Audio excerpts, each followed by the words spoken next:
Assalamualaikum warahmatullahi wabarakatuh. Perkenalkan nama Ibu Naftalina Uli Adelia. Di sini sedang mengikuti program PPL PPG Prajabatan tahun 2022 di Universitas Negeri Semarang. Ngomong-ngomong, gimana kabarnya hari ini anak-anak? Sehat? Oke, semoga kita selalu diberikan kesehatan ya, agar bisa melaksanakan proses belajar mengajar dengan baik seperti itu. Oke. Di minggu lalu kita nyoba untuk mengingat ya, minggu lalu kita belajar tentang atau berdiskusi bareng dengan teman-teman terkait dengan kimia unsur ya, materi setelah elektrolisis. Jadi kemarin itu udah dibagi beberapa kelompok ya, ada 9 kelompok, kemudian per 3 kelompok itu dibagi dengan materi yang beda-beda. Nah, kemarin LKPD-nya ada terkait dengan golongan alkali dan alkali tanah.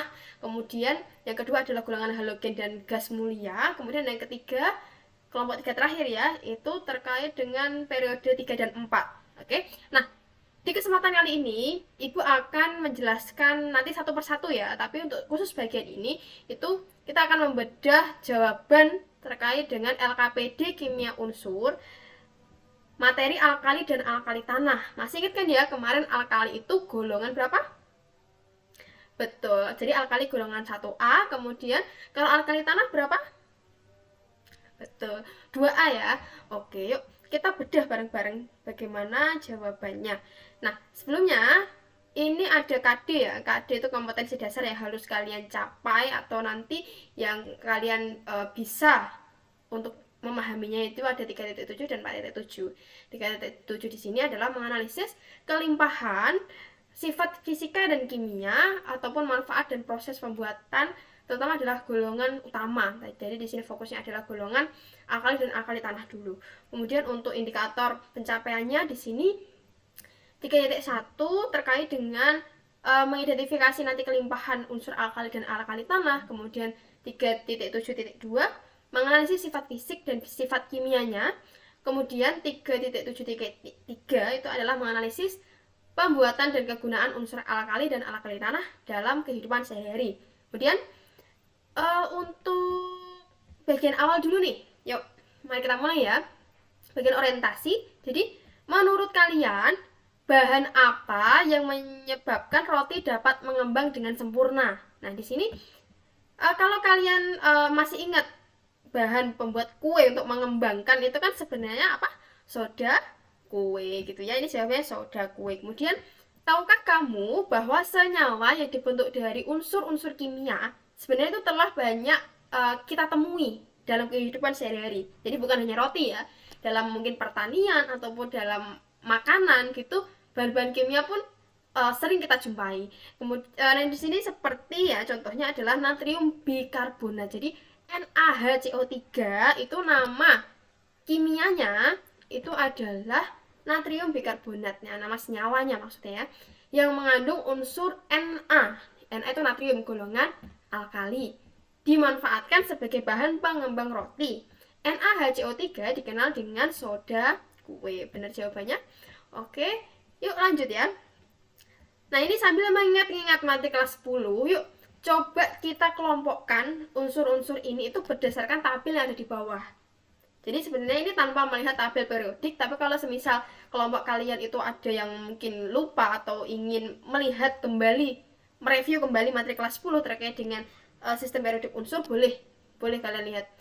Biar kalian coba mengingat-ingat kembali. Nah, ini kalau untuk alkali, nah di sini Ibu tidak mengurutkan ya, karena ini juga memang masih acak. Jadi untuk alkali di sini ada CS, Na, K, dan Li. Kemudian untuk alkali tanah ada Be, Ba, Sr, Ca. Kemudian halogen golongan 7A itu ada F, Br, Cli. Kemudian gas mulia golongan 8A di sini ada He, Xe, Kr, dan Ar. Oke, baik. Paham ya? Yuk kita masuk langsung ke kegiatan 1. Nah, ini kelimpahan golongan alkali dan alkali tanah. Nah, kemarin kelompok kalian sudah mencari berbagai informasi terkait dengan nama mineral dan rumus kimia, kemudian daerah penghasil atau daerah yang ditemukan unsur itu di mana, gitu kan kemarin. Yuk, untuk unsur yang pertama, unsur utama Li. Li itu nama mineralnya adalah spodumen. Rumus kimianya LiAlSiO3 dua kali. Nah, ini daerah penghasilnya adalah Australia. Kemudian Na itu sodium klorida atau kita tahu adalah natrium klorida ya, NaCl atau halid. Ini bisa ditemukan di Maluku dan Tiongkok. Kemudian K, kalium itu sulfit atau KCl atau karnalit bisa. Nah, ini bisa dilihat rumus kimianya ya. Daerah penghasilnya adalah Jepara, Pati, dan Kudus. Kemudian Rb, rubidium itu nama mineralnya adalah lepidolit atau leucit dengan rumus kimia seperti berikut. Daerah asalnya adalah Jerman. Kemudian atau daerah penghasilnya ya, kalau CS itu ditemukan di buatan dalam bentuk cyanida atau CSCl. Nah, ini daerah penghasilnya adalah Jepang dan Ukraina.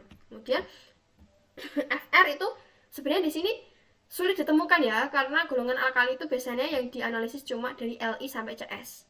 Jadi kalau Fr karena di sini memang sudah ibu cantumkan, jadi tulis saja sulit ditemukan karena memang terbatas jumlahnya di bumi. Daerah penghasilnya adalah di Perancis. Ini daerah asal ditemukannya ya. Kemudian untuk logam alkali tanah golongan 2A, unsur utamanya adalah Be, nama mineralnya adalah beril. Daerah penghasilnya di Zamrud. Kemudian Mg di sini brusit.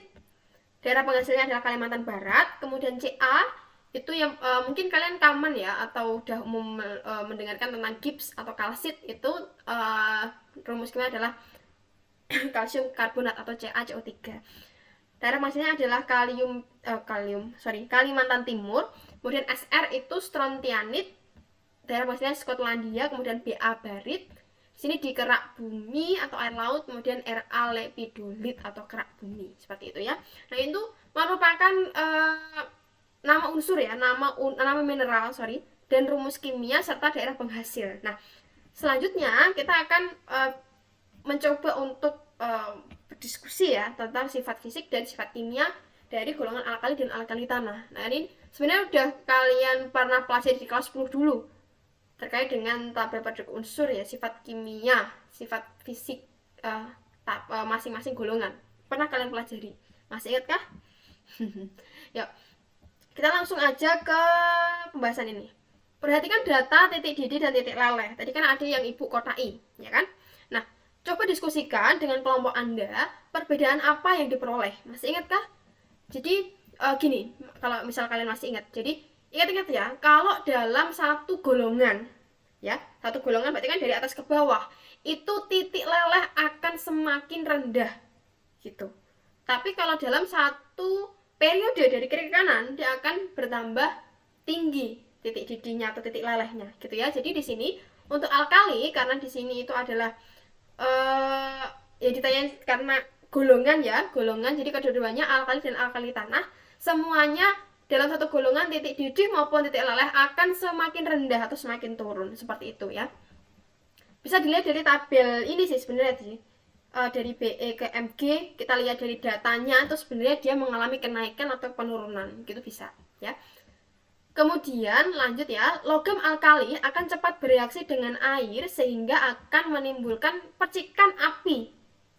Nah, di sini makanya logam alkali itu harus disimpan dalam minyak tanah. Nah, sebenarnya itu hubungannya apa sih? Kok bisa disimpan dalam minyak tanah? Nah, ini nanti hubungannya dengan yang namanya kereaktifan sifat dari logam alkali, ya. Jadi di sini bisa diperhatikan hasil diskusinya ya.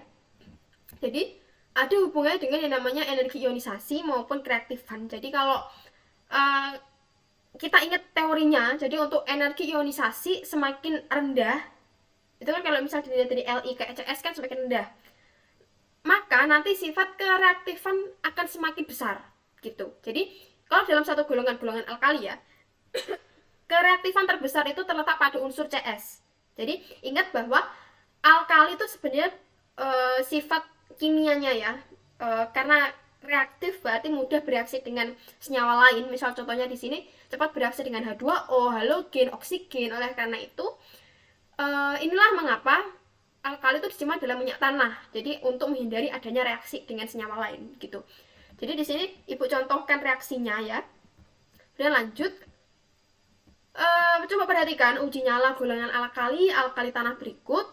Lengkapi termasuk ion golongan alkali dan alkali tanah yang mana sesuai dengan warna ujinya lah. Jadi karena ini kalian belum praktikum, maka kalian sebenarnya bisa melihat dari YouTube atau referensi yang lain, kemudian dari buku pun boleh gitu ya. Jadi untuk warna pink, rada ke pink-pinkan di sini yang ibu kasih warna kuning ya, jawabannya tepat. Jadi untuk Rb+, kemudian Na itu warna kuning, kemudian orange itu adalah Ca2+, kemudian warna nyala merah bata merah yaitu Sr2+, kemudian Ba2+ itu warnanya hijau gitu. Itu jawabannya tepat. Silahkan besok ketika praktikum, besok kan ada praktikum kalian, itu coba diperhatikan apakah betul warnanya seperti itu gitu ya. Lanjut, berikut merupakan reaksi kimia ya. Tadi kan kita udah pernah nyinggung nih tadi nih terkait dengan tadi ya alkali yang disimpan dalam minyak tanah. Kenapa alasannya kan?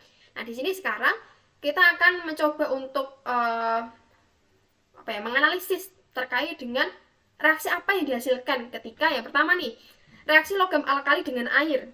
Ini kan contohnya Li plus 2H2O menghasilkan 2LiOH plus H2. Kemudian di sini ketika Li itu bereaksi dengan oksigen, bagaimana? Berarti Li2O, gitu ya.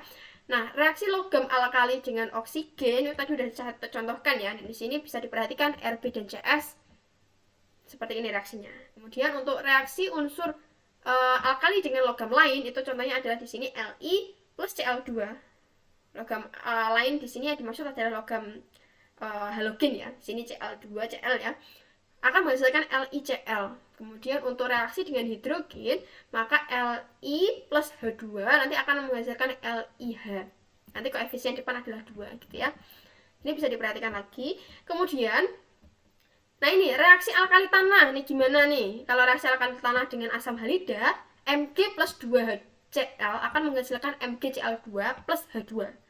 Kemudian untuk Ca plus Cl2 akan menghasilkan CaCl2. Itu ya. Yuk lanjut.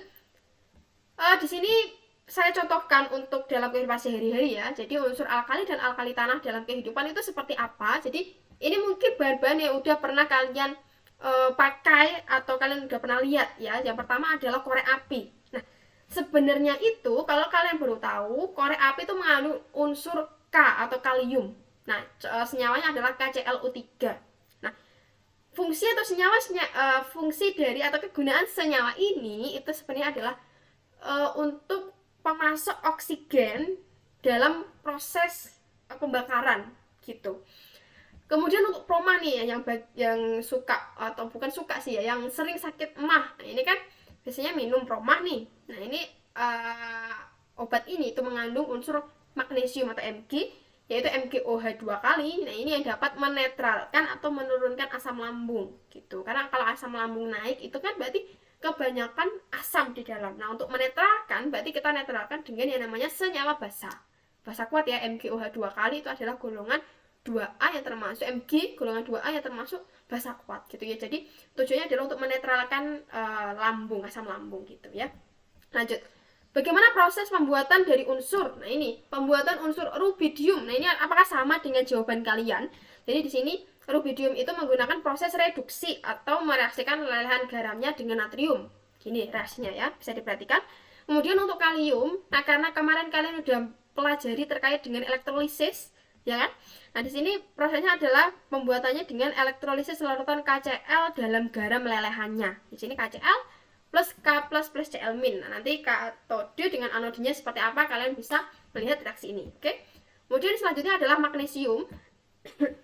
Kalau magnesium itu pembuatannya melalui proses elektrolisis garam lelehannya. Nah, garamnya adalah MgCl2. Silakan coba kalian perhatikan reaksi ini. Kenapa di sini katode sama anodenya seperti ini? Nah, kalian kan udah pelajari elektrolisis nih, harusnya udah bisa dong, gitu ya. Yuk lanjut, terakhir adalah berilium.